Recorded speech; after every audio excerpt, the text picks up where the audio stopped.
નમસ્કાર વિદ્યાર્થી મિત્રો, એજ્યુટેકનો ચેનલમાં આપનું સ્વાગત છે. આજે આપણે ધોરણ 8 વિષય વિજ્ઞાનની સ્વ અધ્યયન પોથીમાં પ્રકરણ નંબર 7 કિશોરાવસ્થા તરફ તેના તમામ પ્રશ્નોના જવાબની સમજ મેળવીશું. તો પ્રકરણ 7માં સૌથી પહેલાં છે પ્રશ્ન નંબર 1, જેની સૂચના છે નીચે આપેલા પ્રશ્નો માટે સાચો જવાબ પસંદ કરી તેનો ક્રમ બોક્સમાં લખો. પહેલો પ્રશ્ન છે કે મનુષ્યના દૈહિક કોષોમાં રંગસૂત્રોની કેટલી જોડ આવેલ હોય છે? તો એનો જવાબ છે વિકલ્પ બી 23. તો આપણે અહીં સામેના બોક્સમાં બી લખવાનું છે. આ રીતે જે જવાબ છે તેનો વિકલ્પ આપણે સામેના બોક્સમાં લખવાનો છે. બીજો પ્રશ્ન છે મોટી ઉંમરે ઋતુસ્રાવ બંધ થઈ જવાની ક્રિયાને શું કહે છે? તો જવાબ છે ઓપ્શન સી, રજોનિવૃત્તિ. ત્રીજો પ્રશ્ન, કઈ ગ્રંથિના અંતઃસ્ત્રાવને મુક્ત થવા પર પિટ્યુટરી ગ્રંથિનું નિયમન નથી? તો જવાબ છે ઓપ્શન સી, સ્વાદુપિંડ.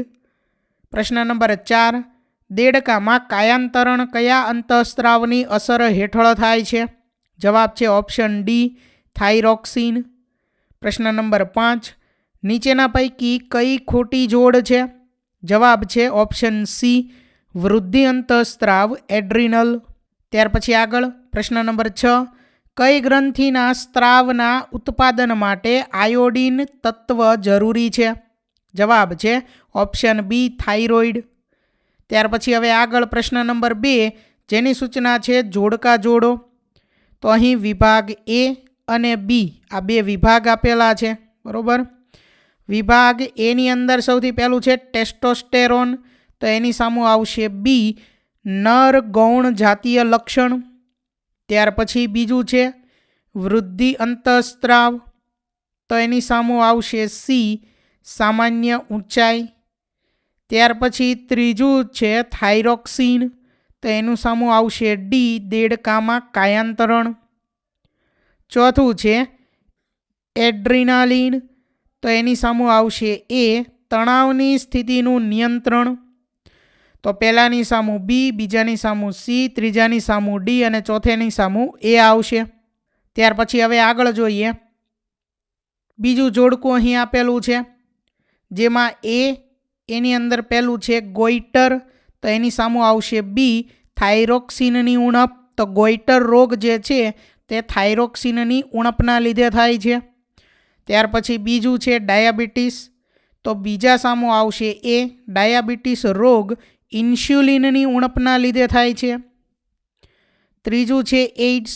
તો એની સામું આવશે ડી, HIV સંક્રમણ. ચોથું છે ખીલ. તો એની સામું આવશે સી, તૈલીય ગ્રંથિઓનો સ્ત્રાવ. ત્યાર પછી હવે આગળ છે પ્રશ્ન નંબર 3, જેની સૂચના છે તફાવત આપો. તો અહીં આપણે નર અંતઃસ્ત્રાવ અને ત્યાર પછી છે માદા અંતઃસ્ત્રાવ. તો તેનો તફાવત આપવાનો છે. નર અંતઃસ્ત્રાવની વાત કરીએ તો એમાં પહેલો મુદ્દો છે નર જાતીય અંતઃસ્ત્રાવ ટેસ્ટોસ્ટેરોન છે. બીજો મુદ્દો, તે શુક્રપિંડમાંથી સ્ત્રાવ પામે છે. ત્રીજો મુદ્દો, આ અંતઃસ્ત્રાવ છોકરાઓમાં ગૌણ જાતીય લક્ષણ પ્રેરે છે. ચોથો મુદ્દો, દાઢી મૂછનો વિકાસ તેની અસર હેઠળ થાય છે. ત્યાર પછી માદા અંતઃસ્ત્રાવની અંદર પહેલો મુદ્દો, માદા જાતીય અંતઃસ્ત્રાવ ઇસ્ટ્રોજન છે. તે અંડપિંડમાંથી સ્ત્રાવ પામે છે. ત્રીજો મુદ્દો, આ અંતઃસ્ત્રાવ છોકરીઓમાં ગૌણ જાતીય લક્ષણો પ્રેરે છે. ચોથો મુદ્દો, સ્તન ગ્રંથિનો વિકાસ તેની અસર હેઠળ થાય છે. ત્યાર પછી હવે આગળ જોઈએ પ્રશ્ન નંબર 4, રજો દર્શન અને રજો નિવૃત્તિ વચ્ચેનો ભેદ સ્પષ્ટ કરો. તો અહીં આપણે સૌથી પહેલાં રજો દર્શનની વાત કરીએ તો રજો દર્શનનો અર્થ તરુણીમાં યૌવનારંભની શરૂઆતમાં થતો પ્રથમ ઋતુસ્ત્રાવ છે. ત્યાર પછી હવે રજો નિવૃત્તિની વાત કરીએ તો રજો નિવૃત્તિ એટલે સ્ત્રીમાં 40 થી 45 વર્ષની ઉંમરે ઋતુસ્ત્રાવ બંધ થઈ જવાની ક્રિયા છે. ત્યાર પછી હવે આગળ જોઈએ પ્રશ્ન નંબર 5, જેની સૂચના છે વર્ગીકરણ કરો. કિશોરાવસ્થા દરમિયાન છોકરાઓ અને છોકરીઓમાં થતા શારીરિક પરિવર્તનો અથવા ફેરફારો. તો એમાં અહીં વર્ગીકરણ કરવાનું છે છોકરીઓમાં થતા ફેરફારો અને છોકરાઓમાં થતા ફેરફારોનું. તો છોકરીઓની વાત કરીએ તો સૌથી પહેલું એમાં આવશે સ્તન ગ્રંથિનો વિકાસ થવો. બીજું, સ્વર પેટીનું નાનું કદ રહેવું. ત્રીજું, અવાજ તીણો અને ઊંચો થવો. ચોથું, કમરની નીચેનો ભાગ પહોળો થવો. ત્યાર પછી આગળ અંડપિંડ દ્વારા અંડકોષ મુક્ત થવાની શરૂઆત થવી. છોકરાઓ એની અંદર આવશે પહેલું દાઢી મૂછ ઉગવાની શરૂઆત. બીજું, અવાજ ઘોઘરો થવો. ત્રીજું, સ્વરપેટી ગળાના ભાગમાં ઉપસી આવવી. ચોથું, ખભાનો ભાગ ફેલાઈને પહોળો થવો. અને પાંચમું, શુક્રપિંડનું સંપૂર્ણપણે વિકસિત થવું. ત્યાર પછી હવે આગળ જોઈએ પ્રશ્ન નંબર 6, જેની સૂચના છે વૈજ્ઞાનિક કારણ લખો. જેમાં પહેલો પ્રશ્ન છે પિટ્યુટરી ગ્રંથિને સર્વોપરી ગ્રંથિ ગણવામાં આવે છે. તો પિટ્યુટરી ગ્રંથિને સર્વોપરી ગ્રંથિ શું કામ કહેવામાં આવે છે તે માટેનું વૈજ્ઞાનિક કારણ આપણે જવાબમાં લખવાનું છે. તો જવાબમાં આપણે લખી શકીએ કે પિટ્યુટરી ગ્રંથિ મગજ સાથે જોડાયેલી અંતઃસ્ત્રાવી ગ્રંથિ છે. પિટ્યુટરી ગ્રંથિ દ્વારા અંતઃસ્ત્રાવી જનનપિંડને અંતઃસ્ત્રાવ ઉત્પન્ન કરવા માટે ઉત્તેજિત કરે છે. થાઇરોઇડ તેમજ એડ્રિનલ ગ્રંથિ પિટ્યુટરી ગ્રંથિ દ્વારા સ્ત્રવિત અંતઃસ્ત્રાવોના માધ્યમ દ્વારા મળતા આદેશ મુજબ જ પોતાના અંતઃસ્ત્રાવને મુક્ત કરે છે. પિટ્યુટરી ગ્રંથિના સ્ત્રાવ વડે થાઇરોઇડ, એડ્રિનલ અને જનનપિંડના સ્ત્રાવોનું નિયમન થાય છે. આથી તેને સર્વોપરી ગ્રંથિ ગણવામાં આવે છે. ત્યાર પછી હવે આગળ પ્રશ્ન નંબર 2, નશાકારક પદાર્થોથી દૂર રહેવું જોઈએ. તો જવાબમાં આપણે લખી શકીએ કે ડ્રગ્સ એટલે કે નશાકારક પદાર્થોનું એકાદ વખત પણ માત્ર કુતૂહલ કે ટેસ્ટ માટે ઉપયોગ મુશ્કેલી સર્જે છે. તેનું એકાદ વાર સેવન કરવાથી સતત લેવાની ઈચ્છા થાય છે. તેનાથી તણાવ મુક્ત અને સારાપણાનો અનુભવ થાય છે. પછી તેની આદત પડતી જાય છે. આગળ જતાં તે હાનિકારક નીવડે છે. તેનો ઉપયોગ સ્વાસ્થ્ય તેમજ ખુશીને બરબાદ કરી દે છે. તેથી નશાકારક પદાર્થોથી દૂર રહેવું જોઈએ. ત્યાર પછી આગળ હવે પ્રશ્ન નંબર 3, તરુણ વયની વ્યક્તિમાં ચહેરા પર ખીલની સમસ્યા સર્જાય છે. તો જવાબમાં આપણે લખી શકીએ કે તરુણાવસ્થામાં પ્રસ્વેદ ગ્રંથિ અને તૈલી ગ્રંથિઓ વધારે પડતી ક્રિયાશીલ થઈ જાય છે. પ્રસ્વેદ ગ્રંથિ અને તૈલી ગ્રંથિઓના સ્ત્રાવ વધી જાય છે. ચહેરા ઉપર તૈલ ગ્રંથિઓનું પ્રમાણ વધારે હોય છે. આ કારણે તરુણ વયની વ્યક્તિમાં ચહેરા પર ખીલની સમસ્યા સર્જાય છે. ત્યાર પછી હવે આગળ પ્રશ્ન નંબર 4, ચિપ્સ તથા પેકિંગ ફૂડ અથવા ડબ્બામાં બંધ ખોરાક સ્વાદિષ્ટ હોય છે, પરંતુ તેને નિયમિત ભોજનના ભોગે ન ખાવા જોઈએ. તો જવાબમાં આપણે લખી શકીએ કે કિશોરાવસ્થા તીવ્ર બુદ્ધિ અને વિકાસની અવસ્થા છે. આ અવસ્થામાં પોષણક્ષમ આહાર ખૂબ જ જરૂરી છે. ચિપ્સ, પેકિંગ ફૂડ તેમજ જંક ફૂડમાં પોષક દ્રવ્યોની માત્રા પર્યાપ્ત હોતી નથી.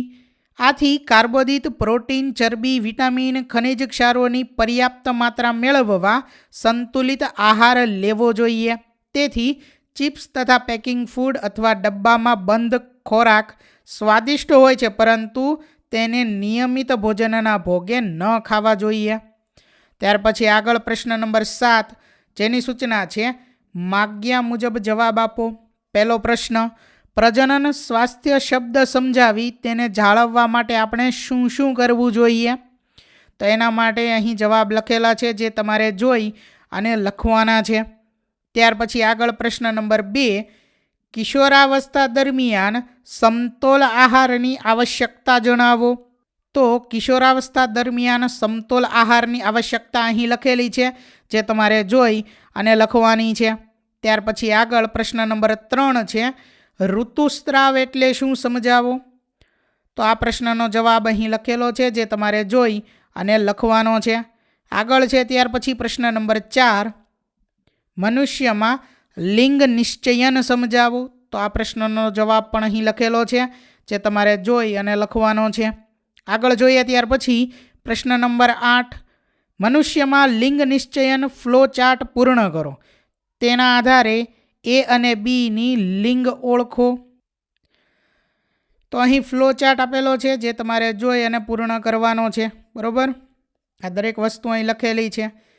તો એ જે છે તે છોકરી અને બી છે એ છોકરો છે. ત્યાર પછી હવે આગળ જોઈએ પ્રશ્ન નંબર 9, આપેલ આકૃતિમાં નામ નિર્દેશન કરો. તો અહીં જે આકૃતિ આપેલી છે તેમાં આપણે નામ નિર્દેશન કરવાનું છે. સૌથી પહેલાં અહીંયા મગજની અંદર આવશે પિટ્યુટરી ગ્રંથિ. ત્યાર પછી ગળાના ભાગમાં અહીં આવશે થાઇરોઇડ ગ્રંથિ. ત્યાર પછી આગળ એડ્રિનલ ગ્રંથિ. ત્યાર પછી સ્વાદુપિંડ આવશે. ત્યાર પછી માદામાં અંડપિંડનું સ્થાન, પુરુષમાં શુક્રપિંડનું સ્થાન. આ રીતે અહીં નામકરણ આવશે. આગળ ત્યાર પછી સૂચના આપેલી છે કે નીચેનો ફકરો વાંચી તેના આધારે પ્રશ્નોના જવાબ આપો. તો અહીં જે ફકરો આપેલો છે તે વાંચી અને ત્યાર પછી પ્રશ્નોના જવાબ આપવાના છે. તો પ્રશ્નો જોઈએ. સૌથી પહેલો પ્રશ્ન છે, સેજલની માતાએ તેણીને શા માટે નિયમિત સમયાંતરે ચહેરો ધોવાની સલાહ આપી? તો જવાબ છે કે કિશોરાવસ્થામાં પ્રવેશતાની સાથે જ તેના ચહેરા પર ખીલ થવા લાગ્યા. તેથી સેજલની માતાએ તેણીને નિયમિત સમયાંતરે ચહેરો ધોવાની સલાહ આપી. ત્યાર પછી આગળ પ્રશ્ન નંબર 2, તેના ચહેરા પર ખીલ દેખાવાનું કારણ શું છે? તો જવાબ છે કે ત્વચા તૈલી થવા લાગી, કિશોરાવસ્થામાં પ્રવેશતા ખીલ થવા લાગ્યા. ત્યાર પછી આગળ પ્રશ્ન નંબર 3 છે, સેજલના શરીરમાં આવા ફેરફાર કેમ થવા લાગ્યા? તો જવાબ છે કે કિશોરાવસ્થામાં પ્રવેશતા અંતઃસ્ત્રાવી ગ્રંથિને કારણે આ ફેરફાર થવા લાગ્યા. ત્યાર પછી હવે આગળ છે પ્રોજેક્ટ કાર્ય. તો પ્રોજેક્ટ કાર્યની અંદર પહેલું છે કે ન્યૂઝપેપરમાં તથા સામયિકો એટલે કે મેગેઝિનમાં HIV/AIDS વિશેના લેખો તથા ચિત્રો અને તેની માહિતી એકઠી કરો. આ કાર્ય તમારે જાતે કરવાનું છે. બરાબર. ત્યાર પછી આગળ બીજું છે HIV/AIDS પર 20થી 25 વાક્યોનો એક પાનાનો લેખ તૈયાર કરો. તો આ બંને કાર્ય જે છે પ્રોજેક્ટ કાર્ય તે તમારે જાતે કરવાના છે. અહીં પ્રોજેક્ટ કાર્ય વિશે લખેલું છે. બરાબર, તમારે તમારી સમજણ મુજબ લખવાનું છે. તો વિદ્યાર્થી મિત્રો, અહીં ધોરણ 8 વિષય વિજ્ઞાનની સ્વ અધ્યયન પોથીમાં પ્રકરણ નંબર 7 તેના તમામ પ્રશ્નોના જવાબનું સોલ્યુશન પૂર્ણ થાય છે. વિદ્યાર્થી મિત્રો, આપેલા વિડીયોની જો તમારે પીડીએફની જરૂર હોય તો તમે આપણી એપ્લિકેશન સ્માર્ટ સાથી પરથી મેળવી શકશો. વિદ્યાર્થી મિત્રો, આપણી એપ્લિકેશન સ્માર્ટ સાથી પ્લે સ્ટોરમાં આવી ગઈ છે, જેની અંદર તમે બધા વિભાગ જોઈ શકો છો. તેની અંદર વિવિધ ધોરણ છે. ધોરણ ઉપર ક્લિક કરતાં વિવિધ વિષય ખુલશે. વિષય ઉપર ક્લિક કરતાં તેની અંદર આવતા પાઠ ખુલશે. તેની અંદરથી તમે પાઠ્યપુસ્તક પણ ડાઉનલોડ કરી શકો છો. તેની અંદર આપેલા પાઠમાં ક્લિક કરતાં તમે પાઠની પીડીએફ, સ્વાધ્યાયની પીડીએફ, સ્વાધ્યાયન પોથીની પીડીએફ, પાઠના વિવિધ વિડીયોઝ, સ્વાધ્યાયના વિડીયોઝ, સ્વાધ્યાયન પોથીના વિડીયોઝ બધું જોઈ શકો છો અને ડાઉનલોડ પણ માત્ર એક ક્લિકમાં કરી શકો છો. વિદ્યાર્થી મિત્રો, આપણી એપને સપોર્ટ કરજો, ડાઉનલોડ કરજો. થેન્ક યુ દોસ્તો. એજ્યુકટેકનો ચેનલ તરફથી વિડીયો નિહાળવા બદલ આપનો આભાર. આવા બીજા વિડીયોઝ નિહાળવા માટે અમારી યુટ્યુબ ચેનલ એજ્યુકટેકનો અત્યારે જ સબસ્ક્રાઇબ કરો. આભાર દોસ્તો.